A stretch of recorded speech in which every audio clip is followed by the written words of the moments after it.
राधे।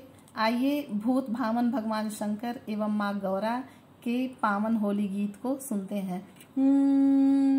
खेले मसाने में होली दिगंबर, खेले मसाने में होली, होली खेले मसाने में होली दिगंबर, खेले मसाने में होली। भूत पिशाच बटोरी दिगंबर, खेले मसाने में होली, होली खेले मसाने में होली दिगंबर, खेले मसाने में होली। चिता भस्म भर झोली दिगंबर, खेले मसाने में होली।